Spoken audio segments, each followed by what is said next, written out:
I'm Ben Cudon from American Prime Manufacturing.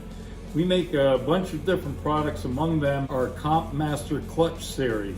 It's a performance clutch, severe duty for heavy utilization with a lot of horsepower and a lot of torque, or even street applications where you just want to cruise around and make sure that the clutch doesn't slip. It engages nicely and smoothly with the least amount of wrist strain.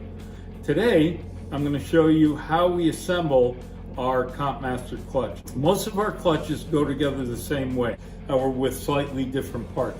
There's two exceptions, our 1056 0007 Sportster clutch and our 1056 0002 4-speed clutch.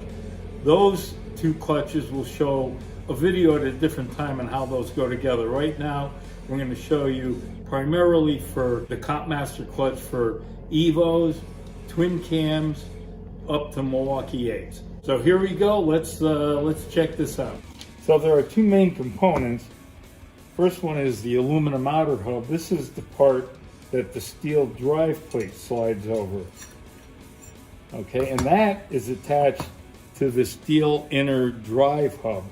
Steel inner drive hub actually slides onto the main shaft, and the thrust washer, which goes into this little well here, actually butts up against the main shaft shoulder, which is that area right there. It places the hub in the perfect spot, so to speak. Belleville washer, which is a cupped washer. Lower areas on the inside and the higher areas on the outside. Just like that. And that puts a preload on the thrust washer. And now we're going to take this assembly with the thrust washer and the Belleville washer, and we're going to place the outer hub on top of it. We're going to take 2 1/4 Allens and we're going to put a drop of blue Loctite on each one. And then we're going to start threading these into the steel drive hub. I'm going to take our pneumatic butterfly impact. I'm going to run these down. So now we've joined the steel drive hub and the outer hub together with the thrust washer and the Belleville washer in place. You can see that the Belleville washer is putting a preload on this thrust washer, so you can't move it around. It's tight in there, and that's the way it should be. I'm going to flip it over. So these are bolts. They're not studs like a lot of people believe. And to access these bolts, you have to actually, once this assembly is in the basket, in order to get at the bolt head, you have to press the hub back out of the bearing from the basket. So anyhow, we're going to place these bolts in. Got the 4 bolts in there. And now we're going to flip this over and we're going to apply some Loctite to the threads, being careful not to get any red Loctite on the very end of the thread, because that's where the shoulder nut's going to go. And there's a unthreaded end and there's a threaded end. I want to put the unthreaded end toward the hub. I have these 4 nuts onto the bolts. Retighten these a second time to make sure they're sufficiently torqued down to the proper torque specification. And in the assembly of the hub is I'm going to put the snap ring on. Now the snap ring gets shifted with the hub, but it has to come off before you press the hub into the basket bearing. Okay, so next thing we're going to do is we're going to put the stack in. The clutch stack is pre-measured before it goes out the door. So all of our steels have a coating on it, which we don't remove. We recommend that prior to using the clutch, you take all the steels and clean them off with like brake cleaner to get rid of that film, which is not going to help in good clutch engagement.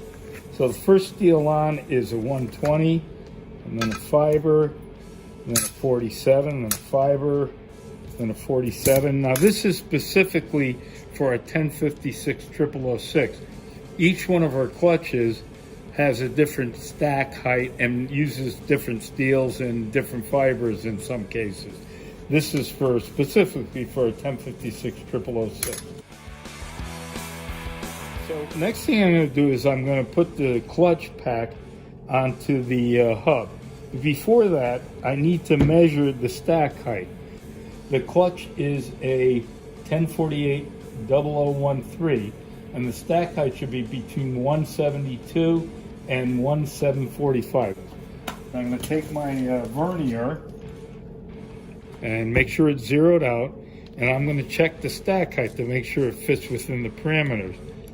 The stack height is at 1 inch 731 thousandths, which is right in between 1 inch 720 thousandths and 1 inch 745 thousandths. Now that the stack height is correct, I'm going to actually put the clutch onto the hub. You're going to remove the clutch, of course, to clean the steels and to put the hub onto the basket. Make sure that when you take the clutch off, you remember the order that it is being taken off, because you should replace it in the exact same order. One other word about the clutch: we use centerless ground plates, so they're very, very flat. Make sure that they're flat, because if they're warped, you'll never get the clutch to adjust right, and you'll never get it to work right. Our clutch plates are made out of our proprietary carbon Kevlar blend. They're very aggressive, so they work very well in high horsepower, high torque applications. I've got the clutch pack on. Now, very important, I'm going to take some anti-seize and I'm going to coat the threads on these bolts. Put the pressure plate on.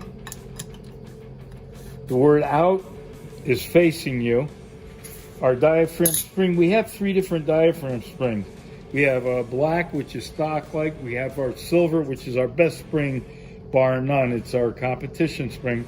And then we have our gold spring, which is for race applications. It's a little harder to pull in, so we love the silver spring because it's very easy to pull in but holds a lot of horsepower. The spring retainer, which again, it has out printed on it, so that faces you. The lock tabs and the 4 shoulder nuts, and that's going to pop right on top of here. And we're going to run these nuts down. Before I ship this clutch, I have to make sure that the spring geometry, the curvature of the spring, is correct.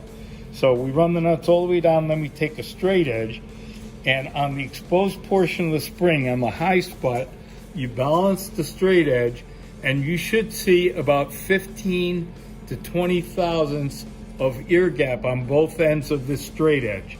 Now I'm going to loosen the nuts up and just turn them down slightly so they're just a little bit hand tight, and then I have actually finished. Now the clutch is completely assembled. We got the retaining ring, which you'll take off before you, of course, press the clutch into the clutch hub bearing. And the stack height is correct. The spring geometry is correct. This puppy is ready to get shipped out. And that's how we assemble our clutches here at American Prime Manufacturing. I hope you enjoyed this video, and I hope it's instructional. We'll have a couple more videos coming out on our 1056-0007 Sportster clutch and our 1056-0002 4-speed clutch. That's it for today. Thanks for watching.